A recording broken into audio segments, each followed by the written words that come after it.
In today's video, I'll teach you how to apply coupon code on Zalora app. First of all, launch open Zalora application. You can see over here Zalora application has been opened. Initially, you'll be led to the home interface. You'll be able to find various items over here. Make sure you've added the item to bag. Simply tap on the item that you would like to add to the bag. After you do that, you'll be able to find the details regarding that product over here. Tap on this option add to bag that you can see at the bottom right corner of your screen. I've already added it.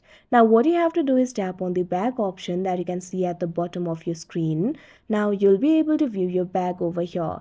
So if you want to add the coupon code, what you have to do is simply tap on this option additional vouchers that you can see right over here on your screen. Now you can see over here you'll be able to enter the voucher code or gift code over here. Tap on this field.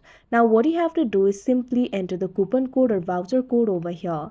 After you do that, what you have to do is tap on the add option that you can see on the screen. Now if the voucher code or coupon code is correct, it will be added. Now tap on the apply option that you can see at the bottom of your screen and you'll be able to get the discount offered by the voucher code or coupon code. So that is how you add coupon code on Zalora. I hope you found this video helpful. Thank you for watching.